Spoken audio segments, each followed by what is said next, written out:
This is Jessica. And this is Kelly. And this is the Chasing Brighter podcast.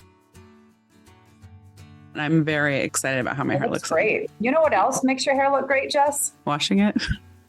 The Warrior Strong Wellness collagen peptides and bone broth. I've noticed a huge difference with just the health of my hair. I just have naturally thin hair. So collagen's so good for hair, nails, skin. Check out warriorstrongwellness.com for their collagen peptides and bone broth or their multi-collagen protein powder. If you use the Chasing Brighter code, all one word, Chasing Brighter, you can get 10% off of your purchase. Hello and welcome to today's episode. We're so excited today to have Emily Johnson on. She is the owner of For the Love LV, a Las Vegas boutique that offers contemporary casual clothing for men and women. Emily is a mom of 4 who stayed home to raise her children for 10 years. During the pandemic, while having all 4 kids home, she knew she wanted to go back to work. Emily's love for shopping comes from her mom, who owns a gift boutique in their hometown of Lexington, Kentucky. Together with her family, Emily dreamed of becoming a Las Vegas boutique that was about giving back to the community and becoming a part of the city they love. Their goal is to provide a space where people know that they are valued and have worth. They greet you with a smile and hope to develop lasting relationships with their customers. For the Love LV is more than just a boutique. It's a place where people can come together, find gratitude in their daily lives, and support their community. So excited to have you. Yeah. Welcome, Emily. Ladies, I appreciate you having me. I just wanted to hear a little bit more about your journey. I think it's so funny. You were like at home for 10 years and then right when you have all 4 kids at home homeschooling, you're like, oh yeah. It's time to go back to work now.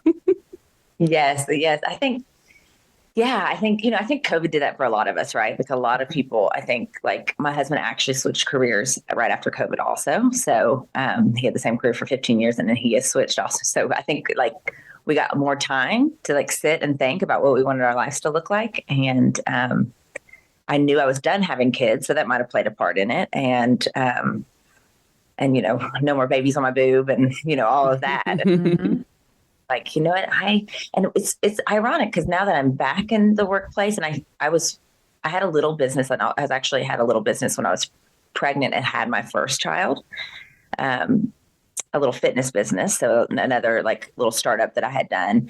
And now that I'm back to that, like working and being a mom, I think I'm better at that. Like, I think I'm a better mom when I'm working and, you know, out of the house some. So, you know, I just, you know, had those 10 years where maybe I didn't know that. No, me too. I was home for 5 years and I had to go back. I'm a mental health therapist and Nevada was like, we came from California and Nevada was not giving me my license.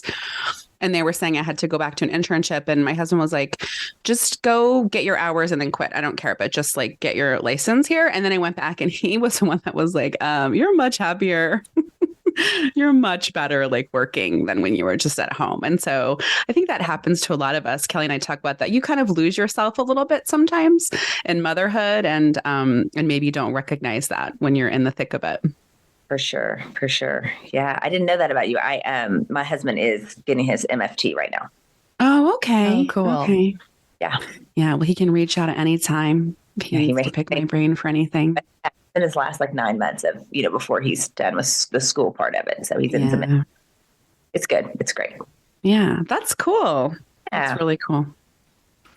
And so you had a little fitness business. So knowing about, you know, like you have an entrepreneurial spirit. Mm-hmm. And then your mom, who seems like a huge inspiration, having her own boutique, you know, why do you think you chose you know, the arts district? And then also I love, to me, I really feel the message of inclusivity there. Yeah. So the arts district to me and to my family is very inclusive, right? We moved down. So we were in the southwest of Vegas for most of our time here. We've been here for a long time. And then about 4 years ago, we moved close to the arts district. We're more in the medical district, so we're across the 15. But we are, you know, very close to the arts district. And so we started spending much more time there and saw it like growing. And we love the inclusivity of the arts district, right? You always see it's just so diverse down there, like from art to street art to restaurants and lots of. What I think about the arts district is that like Vegas is full of these like big box stores, right? You have every store you could possibly think of in Vegas, multiple Gucci's, multiple, all these things. You have all the famous celebrity chefs are here, right? You can find any restaurant here. And then, so the arts district is like this little tiny place that like is actually just normal people. We were talking about the sort of hustling and like creating space for whatever that might be, whether that's coffee or food or, I have an art gallery on one side of my store and a local artist, and he's been there a long time. And then I have a skateboard shop on the other side. So they build boards, they build skateboards, and that's a local, he actually has a couple stores in town, but that's a local place too. So it's a diverse community down there. And so how did you come about deciding on when you were going to open a shop? Like, how did that take shape in terms of even what, there's a lot of different avenues you can take. There's a lot of different things you can offer. How have you kind of been able to shape what it is that you wanted to offer in your shop? So we're talking about my mom earlier. My mom, it's a second career for her, this boutique is. So she actually, she's like totally a badass. And she was like in the 1980s in a man's world working. She bought into a company that she owns and manages government housing. And she grew this tiny little company to a pretty, mid-sized company. And it's, my little brother runs it today, but she was definitely a woman in that, a man's game. And, government housing, there's a lot of bureaucracy because you're working with the government. And so I really love that about her. And, I grew up with like shoulder pads and high heels and, big hair in Kentucky. And my dad was also like, kind of like before his time too, because he supported her in that. He was a fireman and he quit his job and like was kind of Mr. Dad a little bit. He like showed up at cheer parent meetings and like no one else did that, Yeah. Watching them, like they're entrepreneurs, but not necessarily because they meant to be. Like it just kind of fell on them, but they're very, very hard workers. Mm-hmm. So my mom had always wanted to do something more fun. Like she worked really, really hard, like 60 hours a week. I always was in her office growing up. And so her and I on the weekends would, always shop little boutiques. And so she always said she was going to own a boutique one day. So she retired a couple years ago and just, I don't know if she, I told her 4 grandkids across the country and I don't know what caused her to do it when she did it. She would tell you maybe Dolly Parton. That's Dolly Parton. But she started this boutique. So I went to a market with her and this is in, COVID runs together. I think this is in early 2021. So I went on a buying trip with her and she was building out a space at this time and buying for it. And I remember calling my husband in the middle of it going, I love this. Like, this is so great. This is what I want to do. And so I thought about doing little gifts like she's doing. Hers is very Southern, lots of tableware, any kind of whatever holidays coming up. You're going to walk in there. Like right now they have just so much fun Easter stuff in her shop and, velvet bunnies and things for Easter baskets and sets your table for Easter. It's very beautiful and very Southern. And so I really enjoyed being at this buying trip with her, but I love clothes. And so her and I always would shop boutique clothing when I was growing up. And so my husband and I took a trip somewhere and we that's what we do. And we like to eat and we like to shop and we like good coffee. And so we were in a couple little shops that were clothing in Bozeman, Montana, of all the places. And I was like, I think I would rather this is in May of 2021. And so I said, I think I'd really rather do clothing. Like, I think he's a kind of a clothes horse too. So my shop actually does have men's clothing as well. Mm-hmm. A little bit less men's than, it's not quite half and half, but so yeah, so it kind of just like slowly morphed into that. The space on Main Street kind of fell in our laps. The tenant before us was wanting out of his lease. And so the landlord had thrown it up on a site and I have a realtor friend saw it. And so we got that pretty quickly. We got the keys August 1st and we were open by September 1st. Wow. Which is crazy because my mom did this huge build out and all these things. I didn't quite have the capital. I always say that maybe I could write a book saying like how to start a small business, like how to be scrappy and do it, because I like Yeah.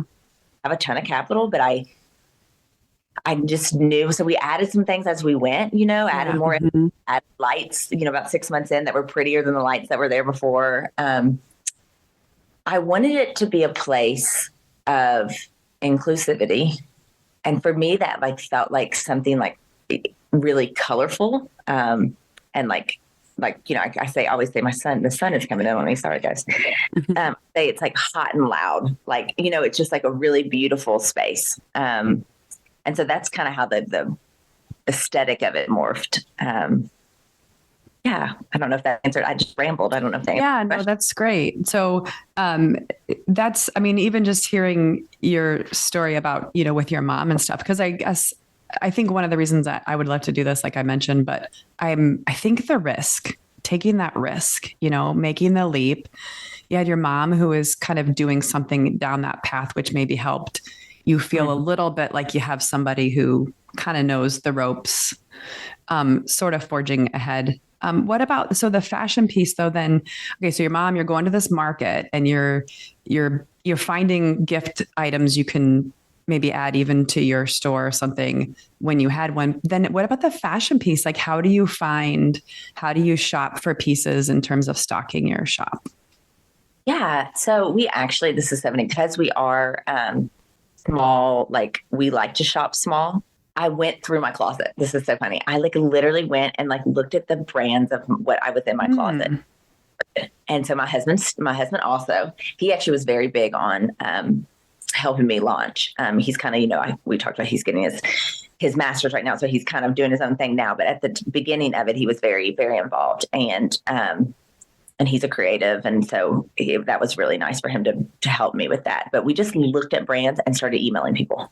We didn't know much. So we knew we were this is summer of 2021, early summer. We started emailing all these brands that we might want to carry. Some say yes, some say no. Some are easy to get into, some are not. Some have zip code variants, some don't. It just all depends, right? And so we then knew that there was a buying market in Vegas coming up. And so Magic is here twice a year. And I learned so much. I really didn't realize that you can buy immediates at these buying things, but most of the time you're buying for about 6 months ahead. Okay. So I spent time buying in January, and I spent time buying for end of summer, early fall. And so sometimes brands don't fit us because I kept looking at this. Steve Madden has bought a brand. I forget the name of what it was originally, but it's a smaller brand. It's not just Steve Madden, but they've bought into this brand and I really liked it. And it's a little more going out clothes than I carry probably. I thought, ooh, should I bring this in? Would this do well here? And they are so heavy on their winter. I carry it. They want to ship me a parka and a big puffy jacket in August. Well, I mean, 110 degrees here till Halloween. And so some of that shapes what I buy, if they're lexible with me in that. I do a lot of California brands because their weather's a little more like ours. But yeah, so I just started learning. I always say this about opening a business, launching something that you don't know a ton about is you have to be just ready to learn. Right? I'm just here to be so I picked my prettiest background because it's my friend's art. It's so in my I love that. It's I know so we pretty. do a lot of art in my store.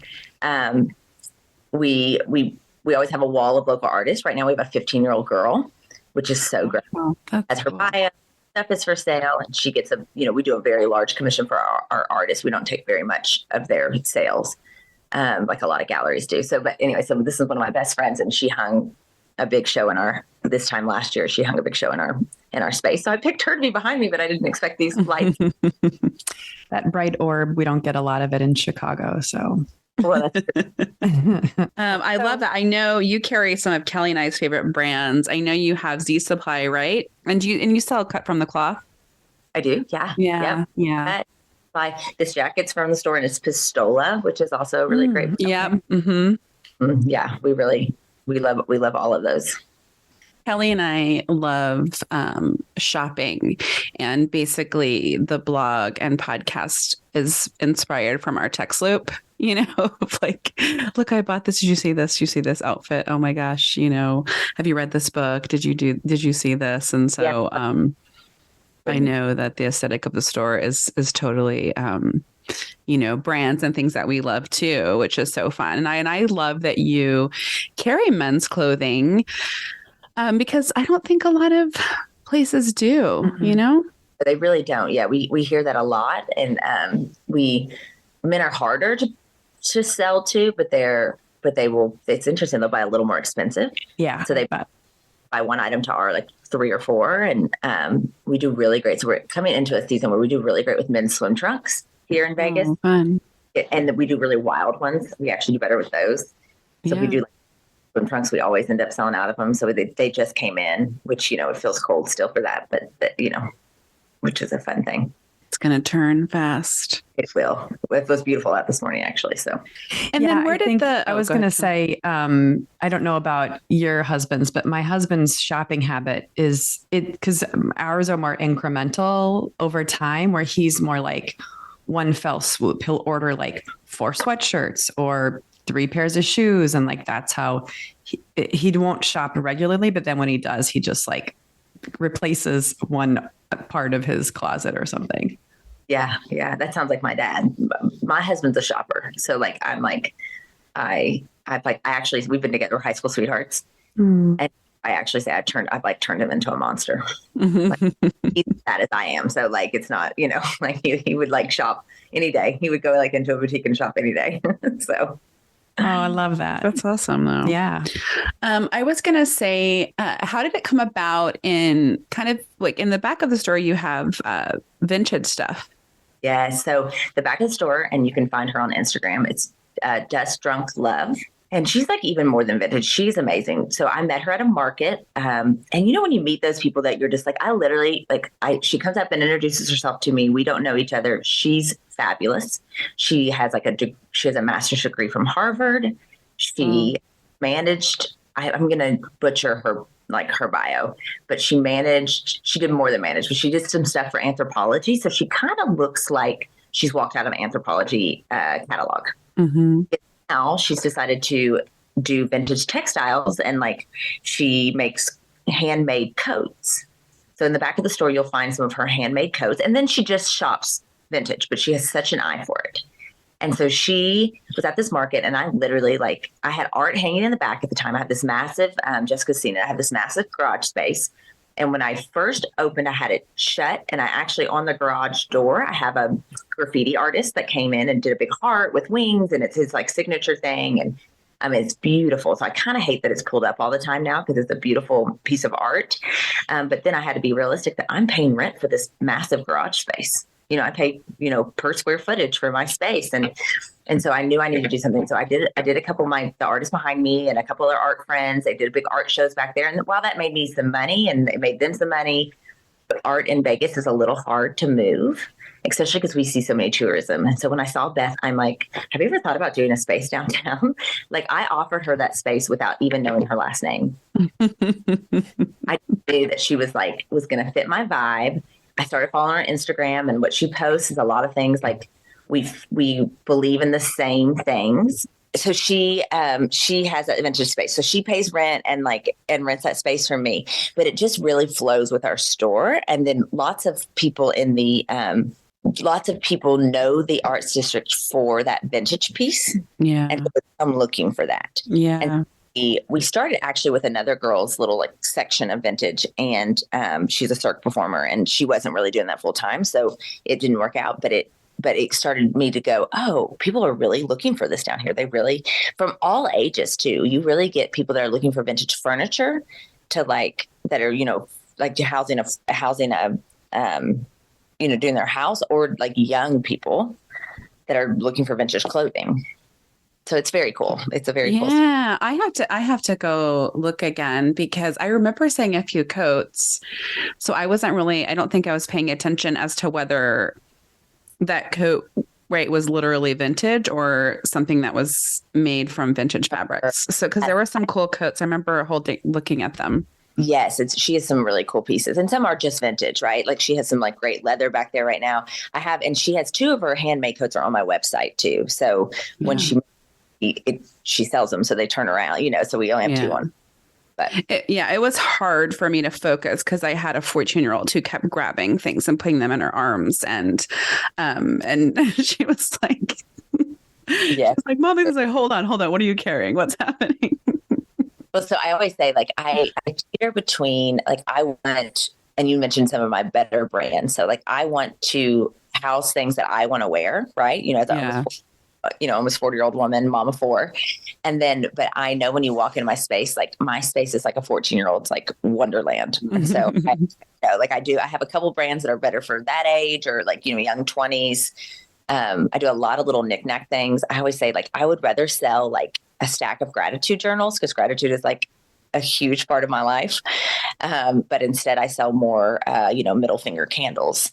So that's fine. Actually, my middle finger candles is sourced by a local girl. So I kind of love that too. Cause she does those for me. So yeah, no, I loved it. And I was looking at stuff. It was almost my husband's birthday and I was looking at stuff, but again, I got distracted because really, so I have a daughter and then two boys. And I think she's totally spoiled and manipulative. And so she knows, like, if she gets me tired or distracted, I'm just going to like buy whatever is in her hands. And so I was like, that's amazing. Trying to focus on like, what is she all holding? But no, I loved it. But I'd love to hear a little bit more. Like, do you purposefully engage in a gratitude practice, or tell us a little bit more about that gratitude being a large part of your life? I do. I have 3 girlfriends that I write a daily email to. That's just 5 things I'm grateful for. And so that has been a practice of mine for, I'm like 8 years now. Like I've literally written these emails for 8 years. We actually always say that, like, if we could like pull them all out and write a book with them, it'd be really funny actually.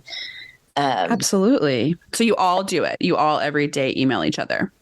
We do. We're very consistent too. I would say that we all do at least 5 days a week. And these are like 2 of them are attorneys that own their own practices here in town. And then one owns a fitness gym in Summerlin. And so these are like really amazing women that are doing some really cool things.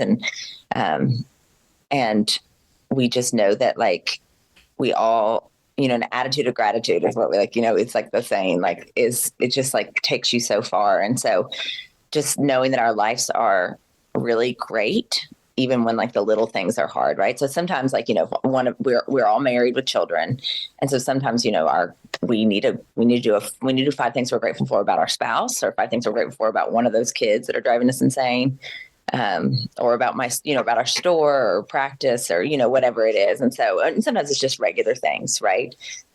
But yeah, it's a very good thing that has changed my mindset in life.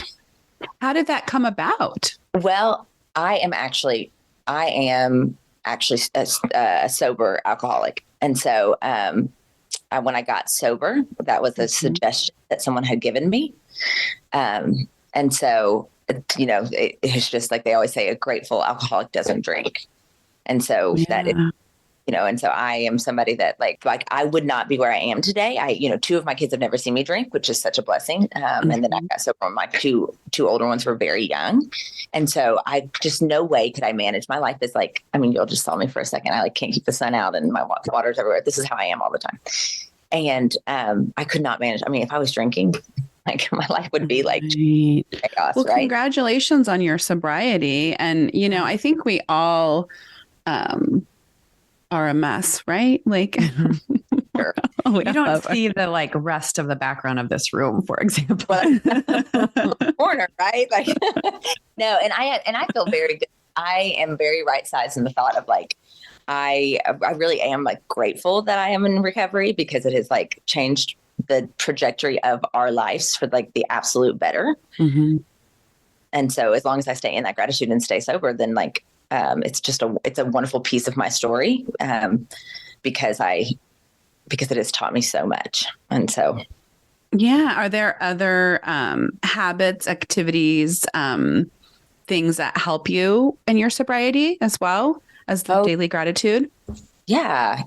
I use a lot of a lot of tools that I've been given. I go to meetings, so I'm in a 12-step, program. Mhm. I often, most every day I talk to another alcoholic. I pick up the phone and call someone that also, cause I have a lot of normies in my life, like a ton. My husband doesn't overdrink, he could have a beer and he like leaves a half a beer sitting somewhere. And what I always say is we all have those habits. Like we all have something that we go to that is destructive, right? All of us do. Yeah. And I do currently still, whether it's shopping too much or watching too much Netflix or, whatever that is, eating too much sugar. But my go-to bad habit will kill me a little faster probably than your go-to bad habit, Right. or from, in my case, kill someone around me, right? Yeah. Like if I drive or so I will lose my life. And so that's where I have to be a little more diligent, I think, than other people. Like you watch a little too much Netflix, like, are you harming anyone? And so, so I have a lot of tools in my life that have kept me sober for the last 8 years. And, turning, I believe in a higher power and that is important in my life. I know we didn't discuss this piece of my Yeah. But I think it's so important. Like I think it's so important, and maybe it's because of my practice, right? I see people in the comparison game. And obviously I see behind the closed doors so many times in people's lives. And it's like people see something and they're like, they'd see you and, oh, well, she's just got this beautiful family and she owns a boutique and she's really fancy. She doesn't understand what it would really be like to struggle or, whatever that is, right? We tell ourselves this narrative that's not really based on reality. And we all have struggles. Yes. We all have traumas. We all have things that are difficult that we're working through. And I think that is important to share that. For me, that always helps me when it's normalized, when my struggle is normalized. And the other thing Kelly and I have begun talking about, and we're going to be having a woman on who is an alcohol moderation coach. And we've been talking about that because I think alcohol is like the last socially acceptable drug where, like people, and so it's just, I think our in America, or at least my experience as American, a relationship with alcohol is not healthy. And so, you may not be dependent, you may not be abusing it, but like you're saying, like your why may not be the best why when it comes to why you're going to the glass of wine or the martini or, whatever it is. And I think it is worth exploring. Like you're saying, all of us have a maladaptive coping skill, and it's worth exploring if we can replace that with something. Obviously, I think this is getting more well known, but like I fully believe that alcoholism is a disease of my, mind and body. And so like you may not have that disease. So when you drink a glass of wine, it does something different in your body than it does in mine. But we're both probably, not always, sometimes it's just to have a good time for some people, but like people that are regular drinkers that drink at, every night a glass of wine or whatever it is, that might need someone to walk them through not doing that. It's like we oftentimes as humans don't want to feel our feelings, right? Yeah. We want to only feel the good feelings. And so, part of life is just feeling it all, right? We have to feel so I don't get to numb out with that anymore. Yeah. And so I feel a lot more of my feelings than I once was comfortable. I was reading this book, I think it was last year, and the guy was like, we don't have to be comfortable all the time. And that was the first time I really heard anyone say that, where it's like, I want to be happy all the time. I want to be, like that is what even going back to my store, I've like created this space where I want it to be full of like joy and happiness all the time, because that's like what I want. I want it to be bright and fun and like accepting and like all are welcomed. And I don't want any of the negative. I want none of it. Like yeah, me too. And I think like when you said you met, I think you said what is it, Dust Drunk Love? Yeah. You feel other people's vibe and energy when you're in tune to that, and you're like, oh, I just want like those people around me. I want that type of energy around me. For sure. And I have some great staff too that give that energy and are doing great things in our community. I have a woman working with me right now that her name is Kyla, and she does her company is called Gypsy in My Pocket, and she does some hours for me in the store. But she also, her main gig is that she does textiles and she imports them. And I always say Turkish because her husband's Turkish and she lived over there, but I think it's from multiple countries, but she's getting women out of the sex industry, and they're hand woving these blankets and these towels, and she's selling them for a fair trade for these women. Love that. Wow.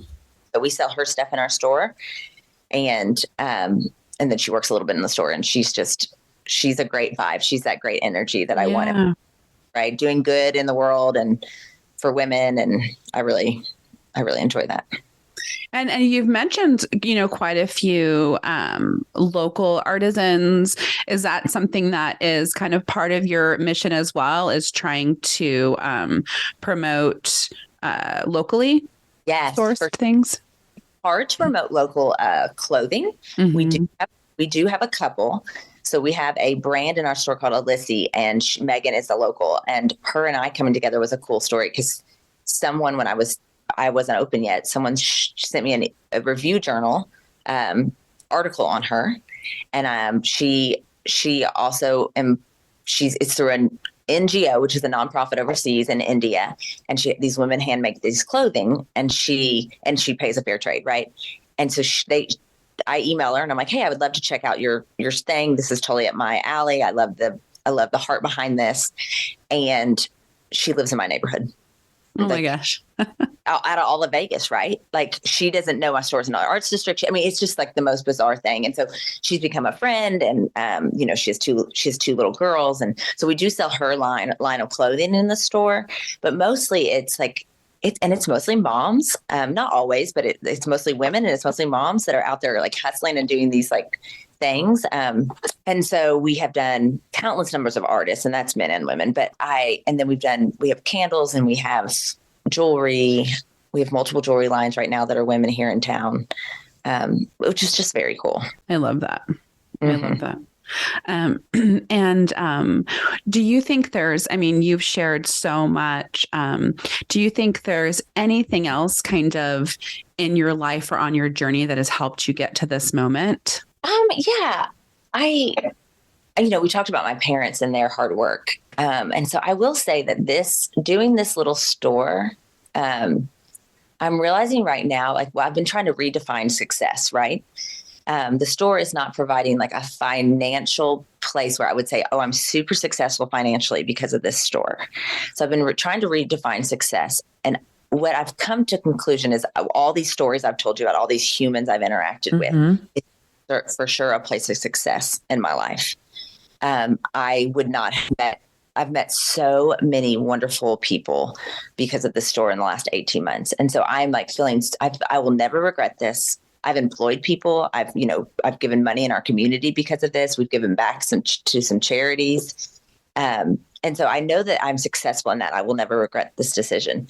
But I will say that I believe because of my parents' hard work, and really their parents really put in some hard work, right? Like their parents just like did like my grandfather was a Greyhound bus driver. Like he didn't do that because of it wasn't sexy. You know what I mean? Like there was like fun, beautiful. He didn't get to dream about his aesthetic and his, like these things. And so I will say that I come from a place of privilege, and I know that from getting to be able to open the store, right? Like this is like my husband supports me in it, and I don't have to worry about like, is this going to pay my light bill at home when I launch this store?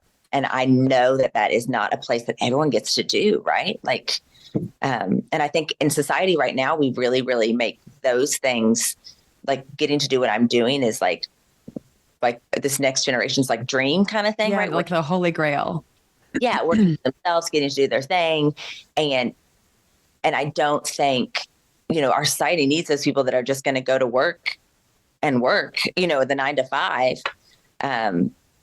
without all that. And so I know it's a place of privilege, and I know that's what got me here, which I'm grateful for. Yeah. Our March book club is The Cafe at the Edge of the World. And it's a great little book. And I think that it speaks to that. Like what he is kind of talking about is that we just get this job and then we hate it, and we're in the rat race and it's a grind, and we tell ourselves we're doing this to save money so then we can retire and do the things we enjoy doing. but we can kind of simplify our lives. And so we don't have as much output so that we can be engaging in a career and a purpose that we're enjoying. So we're not preparing to end it to retire. You know what I mean? If I'm making any sense. And I love that. And I think too, like how many of us are engaged in something that we're passionate and purposeful about. And then if we are, it's not like we don't have to worry about money, because what are you saving for? Because if you're saving to retire, you don't need to retire if you're loving what you're doing. You know what I mean? And I think there is something about we're all about accumulating wealth for what kind of thing. And so it was fascinating. It was an interesting book, and it kind of speaks to what you're talking about. Yeah, for sure. For sure. And I, also like the idea of like, sometimes we work for our hobbies, right? Like work is just a mean for our, like, yes. To get us to, like, to do the things we love. And so, well, I also think it's a good inspiration in some way for, as a parent with our kids, right? In terms of, I mean, even to what you're saying, Emily, you're doing something, like I said, for myself, I'm very envious of, but at the same time, nothing is easy, right? And you following your passion and doing what you want to do, it involves risk. It involves, late night, it's weekends, things where it's not always easy, but showing our kids that we are doing things that we love is important too, and helping them to know they can do anything in some way. I don't know if you feel that way, or with your kids, how do they see you? Yeah, no, they definitely, especially my older two, I have a 10 and 12-year-old that definitely get more that, like, I have this space downtown that we love. They like to come to it. They kind of work it when they're there. They can check people out. They can, they know all that. They like the businesses around it. It is like a very community driven, like, idea for them. And so they see me, like, open this thing and work this thing and I think they understand that I do my best to put them first still. In that I have to juggle this, I have to juggle this thing that I've decided to do. And so, so I think that's great. I think also, like, it's been a fun, like, I also have a 4 and a 6-year-old, and the 6-year-old, the 4-year-old doesn't care. But the 6-year-old, she comes in and she'll see something she wants. And so she knows now that she has to, like, stamp bags or, whatever in the back or whatever I ask her to do, she has to do that to earn whatever that is that she might want. And so that's been a fun thing to show them, like, no, we don't just get to take that home. Like, you need to work for it. And so I've enjoyed that, that piece of it also. And then my older two really like to tell people that my store is down there, which always makes me, like, swell with some pride. Like, they're like, oh, my mom has a store on Main Street, and so that's fun. Yeah, I love that. I remember when I went to college and a couple of my roommates' moms were at-home moms, but they had college degrees. I remember asking, like, oh, what did your mom do or whatever? And they're like, I don't know. And I was like, you don't know, like, what your mom studied or about your mom or any of those things. That was really surprising to me because, our mom was very present in her life. She was a nurse. That was her career. It was a thing, I knew what she studied. I knew about her life. And I always remember being like, my kids, when they go somewhere, they better know me as a woman, right? Not like, I don't know what my mom does, but I want them to know me as a woman and what I'm passionate about and what I'm doing. And you're right. Like, it is fun when you can catch them bragging about you. I think that's really cool because you're showing them that you're a multifaceted being and not just this woman that drives them all over the place, Yeah. Yes, for sure. For sure. Mm-hmm. Yeah. It's such a balance though, right? Like, 'cause sometimes, and we, like, have the guilt of, like, do I do enough for them? Do I make my life, where do you draw the line of, like, making my life about my kids or making my life about myself? And, that's just I don't think there's no answer to that. Like, I know that to be true, like, I think there's like we do the best we can. Even like, or what do we, when you have multiple children, it's always hard too, right? Like my two middles are in elementary school and they have to miss their skate night at their elementary school, which they love. They do it once a semester because their older sister has a choir concert and, like, we go support her at her choir concert. Both of them were, like, pouting and mad about it today. And I'm like, I don't know what to tell you kids, like, we're not going to not go to the choir concert, Yeah. I mean, you got to make kind of sacrifices or, make those compromises. And that's part of life too. Mm-hmm. And we know that as adults, right? Like, we know that this is good. They can experience disappointment. That's fine. Like Yeah. like things that we have all like set aside and not done because for the sake of someone else that we love. Right. And so I know it's good, but that's just always life, like balancing what that looks like. I say it over and over. I say this over and over, but if you're telling your kids you love them every day, they're a step ahead of everybody. I just said this the other day of the podcast, but the people that I see in my practice, I specialize in trauma, were not told that someone loved them every day and did not feel loved. And so to me, I think if we can step back and know that we gave our kids a hug and a kiss and told them we loved them every day, they're going to be okay, but I do think so. I have three, and I think the third gets a shaft every time for sure. He didn't even get a nap as a baby because I was throwing him in the car to go get the other kids. And so he's one that he's just known, like, right. He's just thrown in the car and taken to where we have to do. And I always say his bar for his expectations of me are very low. For my oldest, I was the room mom and I was always there and I was doing all the things. And for him, he's like, I didn't even know moms can volunteer at a school. I know. Well, that's okay. Birthday party this year. She's never had a birthday party. She's 6 and she got a birthday party. And you're like, well, that was, the other one's got one at 1, 2, 3, 4, but and then COVID had something to do with that, COVID, right? Like, for sure. But she was like in kindergarten and was like, I want to invite all my friends. And, we went to Chuck E. Cheese. Like we did the full like Chuck E. Cheese birthday because I had done stuff like that for my other two, probably. Yeah. Right. Like my other two got like Pinteresty birthday parties. And then she just got Chuck E. Cheese because I run. Yeah. That's fun though. My middle tells me all the time. And so we joke about it. It's when I was a good mom. That's our saying. Like, remember when you were a good mom?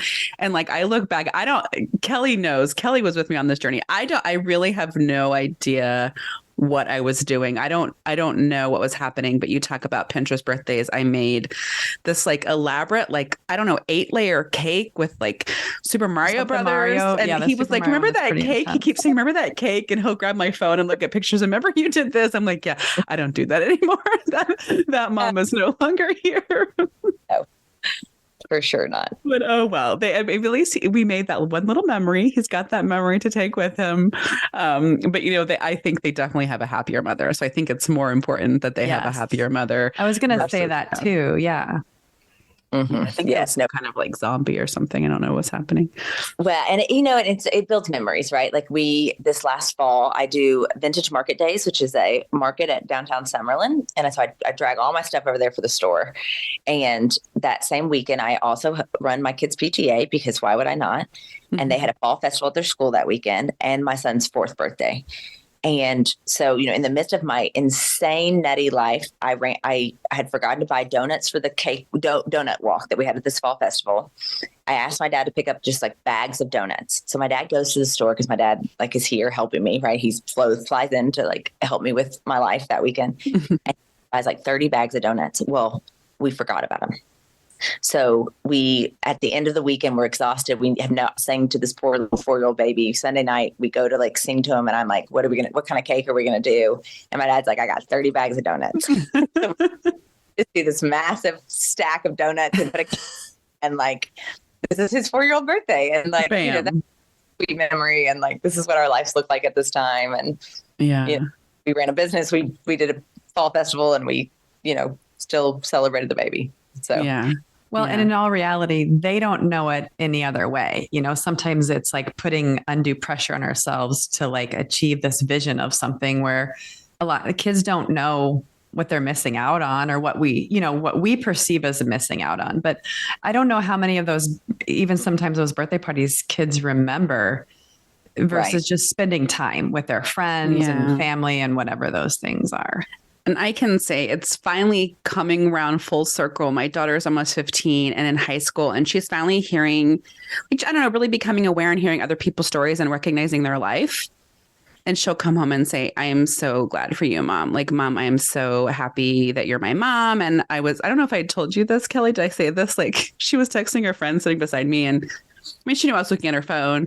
And it was like, my mom says God sends his strongest warriors tough times because he knows that they can get through it or something. And I was like, your mom says that? She was like, yeah, Mom, you say it all the time. I'm like, I tell you that God sends his toughest words. She's like, yeah, you told me that. And I was like, it just made me, I'm like, wow, I sound really great. Like, who's this mom?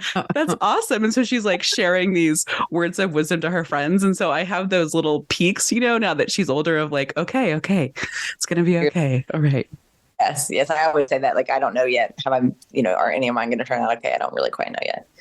Yeah. But yeah, you're getting to that point where you're like, oh, okay, I might have done this. Right. Yeah. Okay. We're doing okay. You start to get some of the payback, some of the rewards. Definitely. Yeah.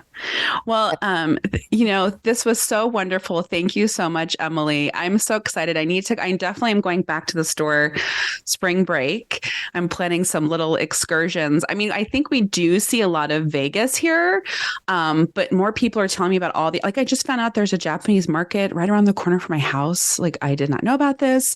So I'm planning all these excursions of all the amazing things we have here. So yeah, well, that's wonderful. We hope the Arts District continues to get on the map here, and continues to grow.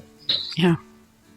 Well, good. Well, thank you, lady. Thank you, Emily. I can't wait to stop in at For the Love LV when I get back to Vegas this summer. Yeah. We'll look forward to seeing you guys. Thanks for listening and joining us today. And don't forget to follow us on social media at Chasing Brighter or on our blog, chasingbrighter.com.